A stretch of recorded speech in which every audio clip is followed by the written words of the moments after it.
উত্তর কোরিয়া থেকে যখন এই ব্যক্তি পালিয়ে আসেন তখন তিনি ভাবতেও পারেননি যে এটাই তার জীবনের সবচেয়ে বড় ভুল ছিল।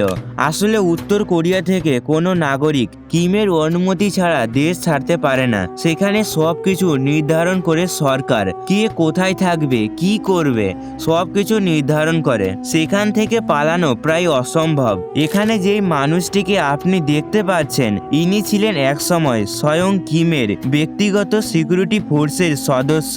তিনি শুধুমাত্র 17 বছর বয়সে কিমের সেনাবাহিনীতে যোগ দেন এবং কিম পরিবারের রাজপ্রাসাদগুলোকে দেখাশোনা করার দায়িত্ব পান। তিনি কিমের বিশ্বস্ত ব্যক্তি হওয়া সত্ত্বেও নর্থ কোরিয়া থেকে কিছুদিন আগেই পালিয়ে এসেছেন।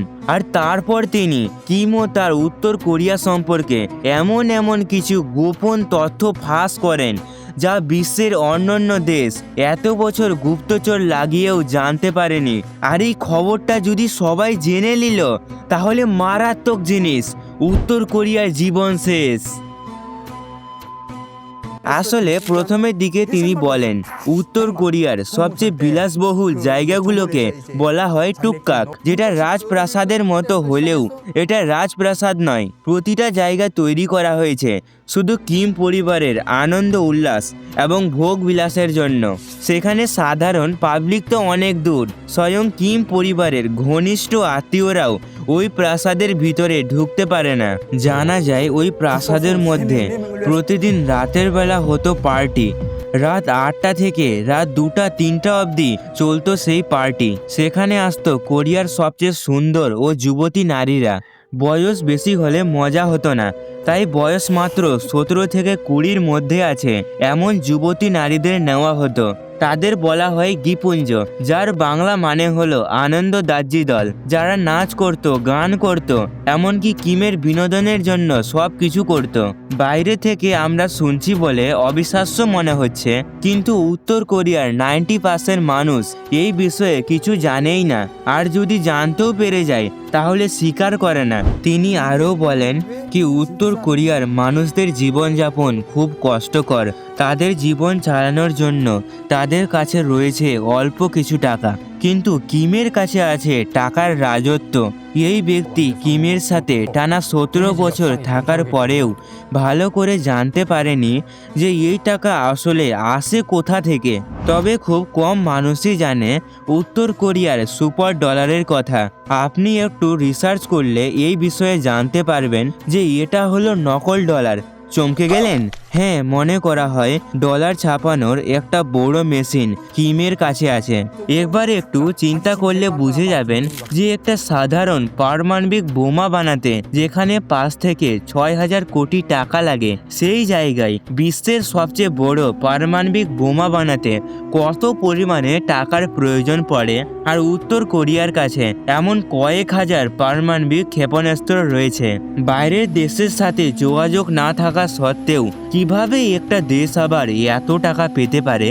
এই ব্যক্তি 13 বছর ধরে কিম বংশের সুরক্ষায় ছিলেন। তাই তিনি বলেন কিম পরিবারের জন্য যে খাবার, মদ, সিগারেট আনা হতো সেগুলো ছিল বিশ্বের সবচেয়ে দামি ও উন্নত প্রকারের।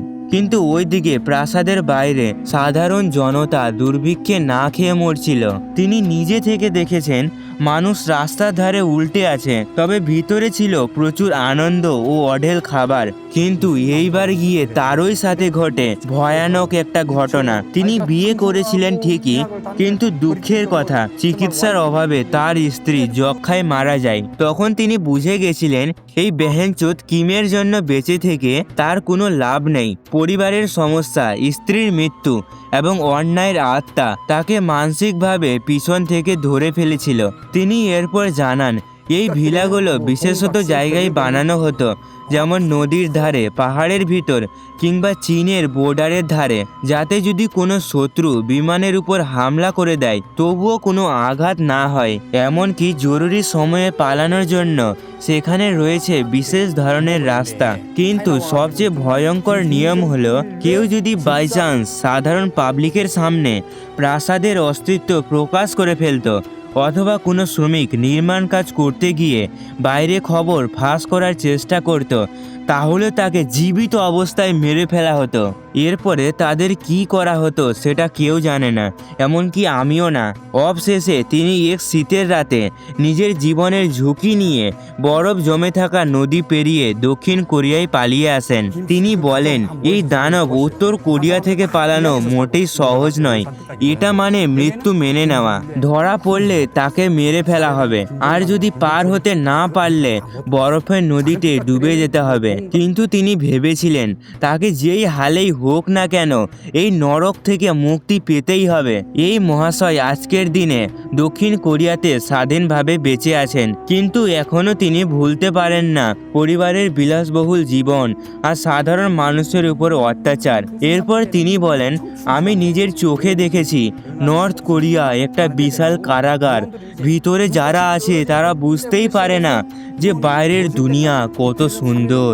আমি খালি চাই জনগণ যাতে এই সত্যটা জানুক। তাহলে কি আপনি উত্তর কোরিয়ায় যেতে চান? কমেন্টে বলবেন, আর লাইক সাবস্ক্রাইব করে দিবেন বন্ধু, না হলে ভিডিওটা ভাইরাল হবে না।